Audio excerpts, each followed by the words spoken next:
Hello everyone! Ayan, kumusta po sa inyong lahat and happy Sunday. So for today's video ay samahan niyo po ako magluto nitong ating napakasarap na chicken curry. Ayan, so syempre masarap po yan pag may gata ng niyog. So yun na nga sa ating kawali, nagpainit tayo at naglagay tayo ng cooking oil tapos ginisa na natin itong ating ginger or yung ating luya. Pagkatapos pwede na rin nating isunod dyan yung ating bawang at yung ating sibuyas. So sinabay ko na guys kasi parehas naman natin lulutuin. Ayan. So, palabasin lang natin yung bango or yung aroma nitong ating bawang, sibuyas, luya.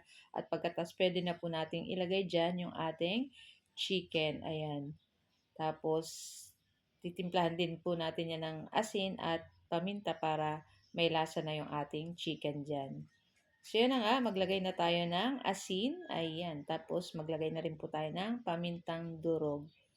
So, masarap po sa mga ganito pag marami ang paminta. Ayan, tas halu-haluin lang po natin iyan and then takpan lang po natin iyan at palabasin natin yung tubig nitong ating manok. Tapos, ayan na nga guys. So, sinangkot siya lang natin dyan yung ating chicken. Pinalabas lang natin yung sabaw or nagtutubig po kasi ang manok. So, malambot naman na yung ating chicken.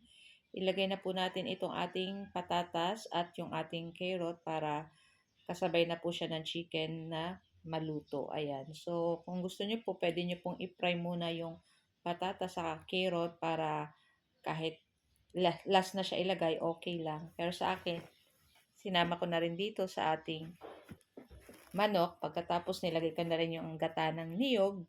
Tapos gumamit ako ng 1 chicken cube. Tapos ayan na, maglalagay na tayo nitong ating curry powder. Ayan. So nabibili lang yan guys sa Talipapa. 5 pesos yung isang pack ng ganyan.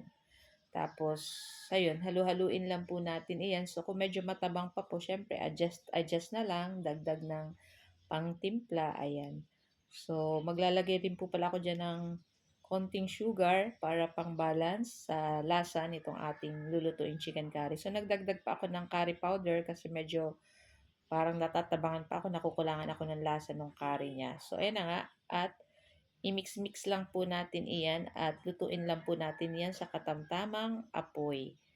Ayan, so tatakpan lang po natin iyan at pagkatapos ng ilang minuto, malambot na yung ating chicken, malambot na yung ating carrot, yung ating patatas, pwede na natin ilagay yung ating bell peppers. Yung ginamit ko guys, yung nasa lata kasi hindi ako nakabili sa Talipapa at nakalimutan namin.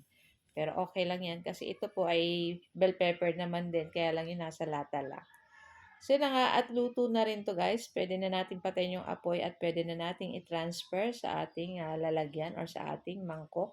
So napakasarap nitong ating ulam. Ayan. Masarap din po to kung lalagyan nyo pa ng chicken liver. Ayan. Para mas masarap.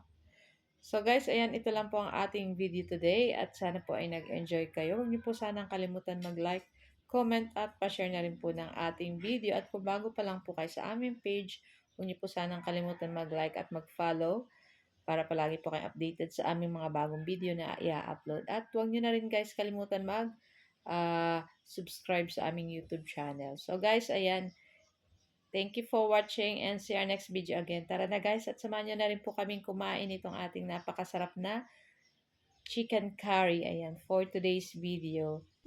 So guys, thank you for watching again. See our next video. Ciao! Bye!